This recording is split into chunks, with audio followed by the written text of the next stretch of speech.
Assalamualaikum warahmatullahi wabarakatuh. Halo smart people, welcome back to my channel. Kali ini saya akan mencoba memaparkan tentang peta materi bahasa Inggris kelas 11 semester 1 yang saya ambil dari silabus dan tentu saja sudah disesuaikan dengan kondisi masa pandemi COVID-19 atau belajar dari rumah. Tapi sebelumnya jangan lupa untuk like, comment, share, dan tentu saja subscribe. Baiklah smart people, untuk peta materi bahasa Inggris kelas 11 kali ini saya hanya akan mengambil dari semester 1, yang dimana kalau kita melihat di silabus itu ada 5 kompetensi dasar. Dan untuk masa COVID-19 atau COVID-19 belajar dari rumah, saya menyesuaikan, saya hanya ambil yaitu 4 kompetensi dasar, dimana kali ini saya akan mencoba menjelaskan 4 kompetensi dasarnya. Sebagaimana kita lihat di peta materi semester 1, there are 4 chapters. Chapter 1 is about expression of suggestion and offers, atau ungkapan meminta saran atau meminta memberikan saran dan juga penawaran. Itu di chapter 1. Next chapter 2, kita akan mencoba belajar tentang opinion and talk. Yaitu tentang pendapat, ya.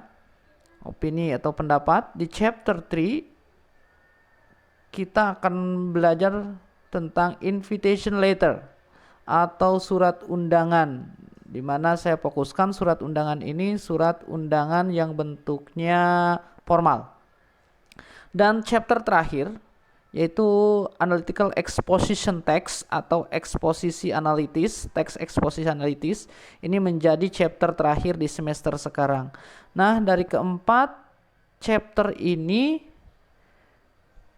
kita berharap semoga perjalanan selama 1 semester ini bisa kita lewati dengan lancar dan baik tentunya, sehingga semua peserta didik bisa mengikuti dari awal, dari chapter 1 till the chapter 4, the last chapter, sehingga semuanya baik itu materi, tugas bisa dikuasai, dan di akhir semua SKKD ini semua peserta didik bisa mencapai kriteria ketuntasan minimal, yaitu untuk di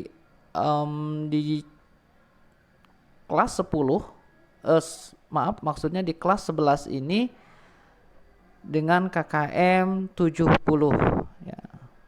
Next, nah, kita mulai dari bab pertama, chapter 1, suggestion and offer. Kita lihat ada kompetensi dasar, ada indikator. Kompetensi dasar itu yaitu kompetensi yang harus dimiliki oleh setiap peserta didik. Ada poin 3.1, itu poin 3.1 masuknya ke ranah psikomotor, ranah kognitif, dan 4.1 itu ranah psikomotor atau keterampilan. Kita lihat kompetensi dasar apa saja yang harus dimiliki oleh siswa kelas 11 di bahasa Inggris, di mata pelajaran bahasa Inggris. Kita lihat KD pertama 3.1 yaitu menerapkan fungsi sosial, struktur teks dan unsur kebahasaan, teks, interaksi, transaksionalisan dan tulis yang melibatkan tindakan memberi dan meminta informasi terkait saran dan tawaran sesuai dengan konteks penggunaannya. Perhatikan unsur kebahasaan should, can. Nah, di kompetensi dasar ini kita akan mempelajari 3 ya. Yang pertama itu tentang fungsi sosial, kemudian struktur teks dan unsur kebahasaan. Fungsi sosial yaitu fungsi dari pembelajaran kita ini untuk apa, kemudian struktur teks yang digunakan itu bagaimana, dan terakhir unsur kebahasaannya apa saja. Nah, kalau di sini unsur kebahasaannya karena suggestion and offer kita fokuskan kepada should and can. Jadi memberi dan meminta informasi terkait saran dan tawaran, suggestion and offer. Itu di kognitifnya. Jadi nanti misalkan penggunaan should, can, itu untuk apa saja. Jadi silahkan kepada peserta didik untuk sambil mencari sumber lain tentang penggunaan suggestion and offer. Kemudian lihat yang poin 4.1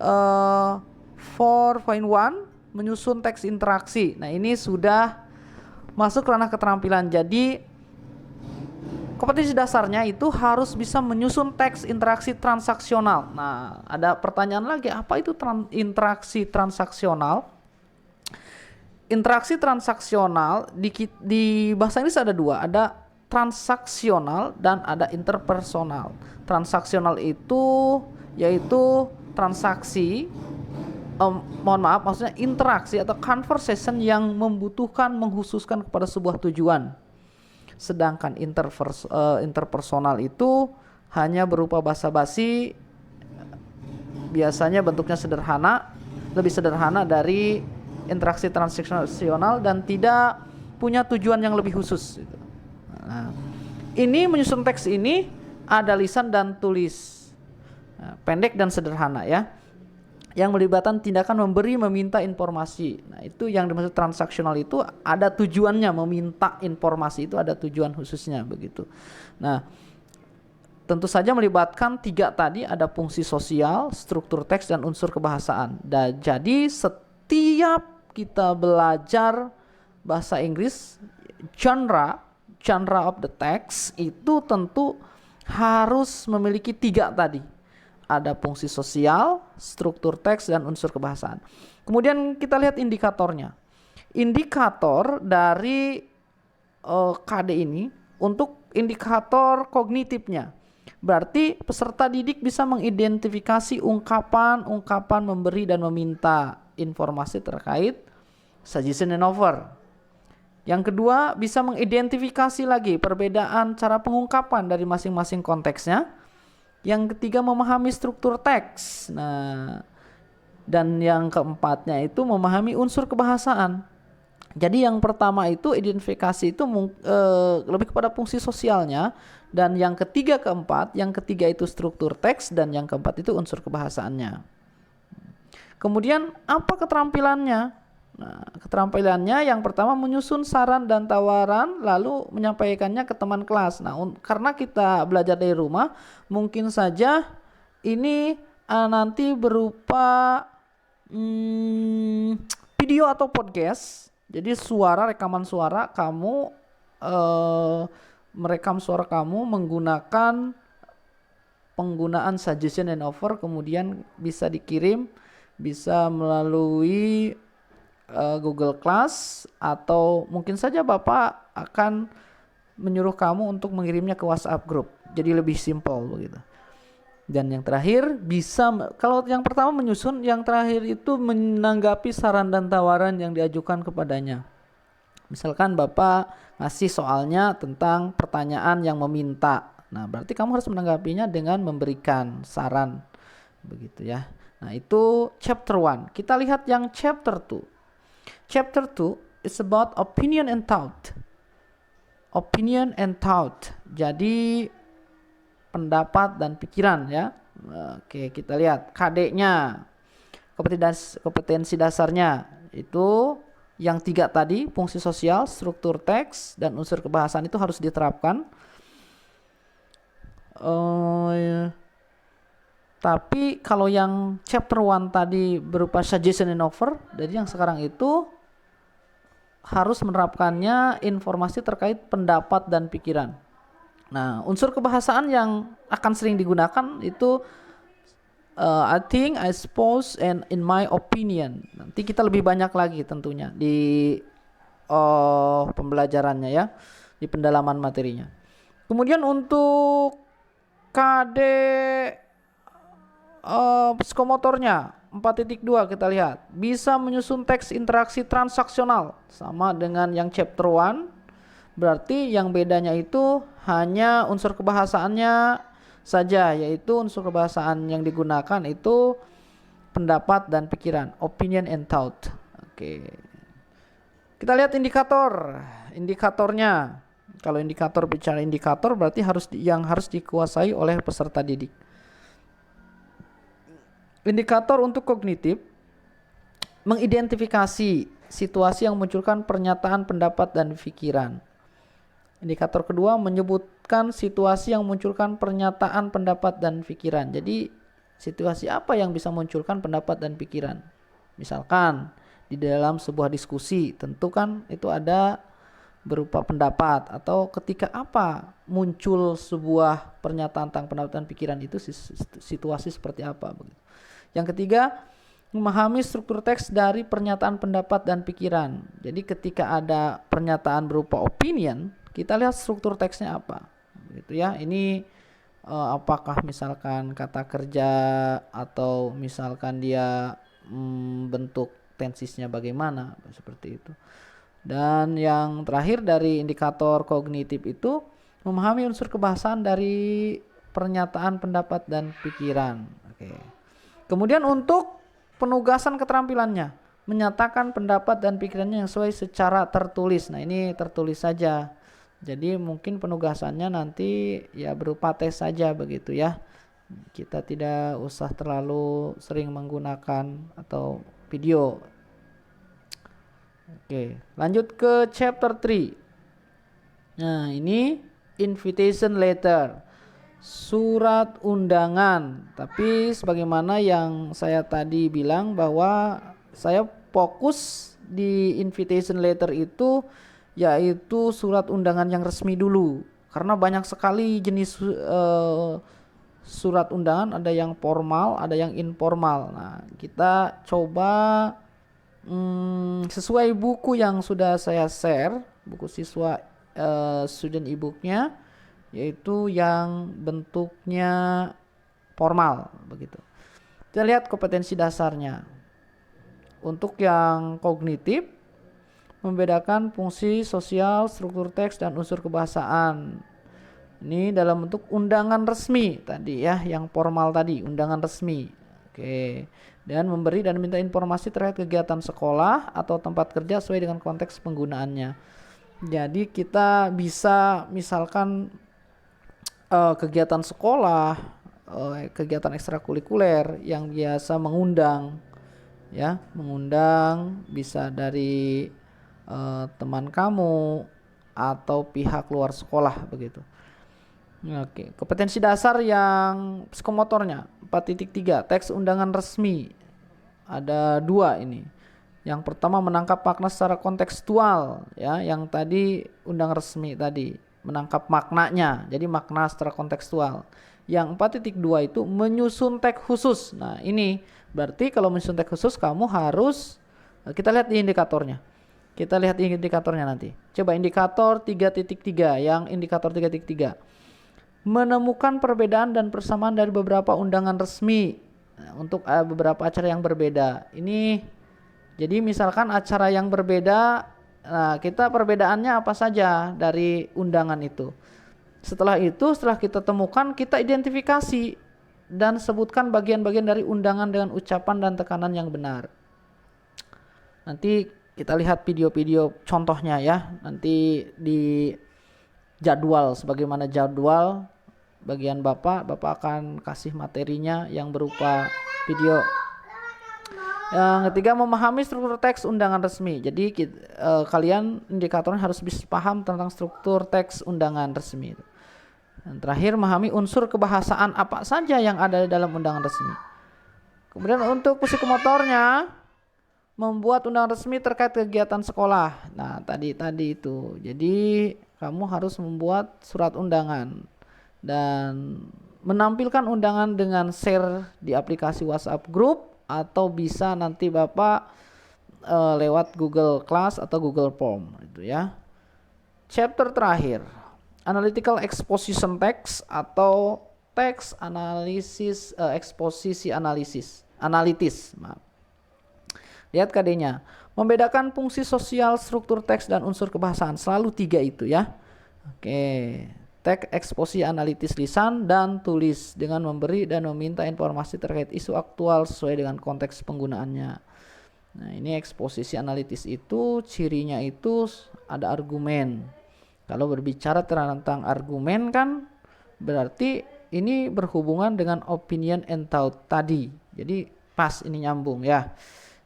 Nah, lihat kompetensi dasar dari keterampilannya. Ada dua. Yang pertama, menangkap makna secara kontekstual terkait teks eksposisi analitis ini. Yang 4.4.2-nya menyusun teks. Jadi di akhir itu kalian harus bisa menyusun teks. Oke. Atau menyusun itu bisa juga membuat sebuah teks yang bentuknya pendek saja begitu ya. Kita lihat indikatornya. Yang kognitif tadi, yang 3.4-nya menganalisis unsur-unsur eksposisi dari sebuah kalimat.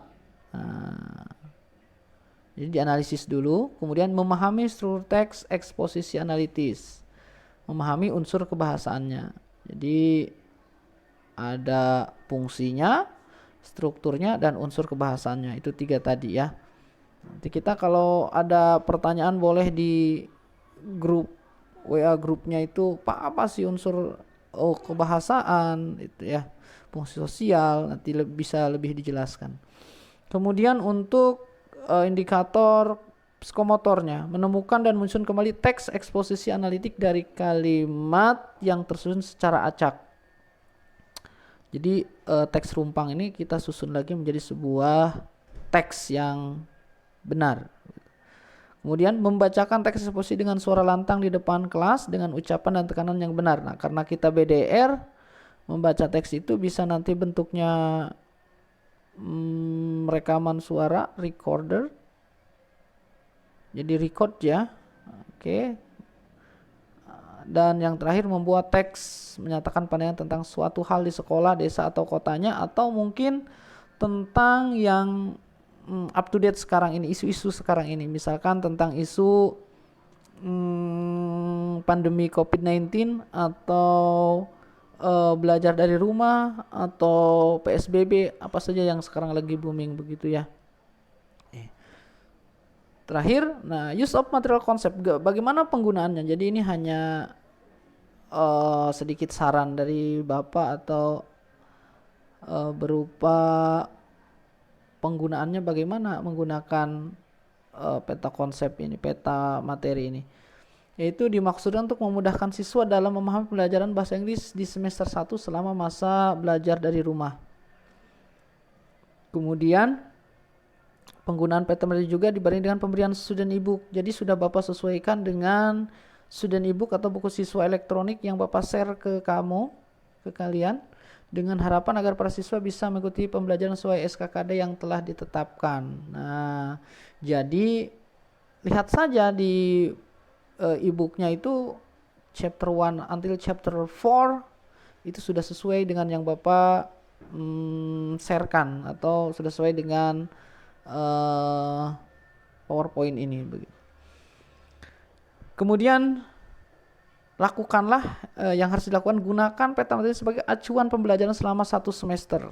Berarti kalian harus sudah bisa memahami 1 semester ini kita akan belajar apa saja dalam bahasa Inggris, atau ada berapa bab, sehingga kamu bisa mencari sendiri sumber-sumber yang lain di luar yang Bapak berikan begitu.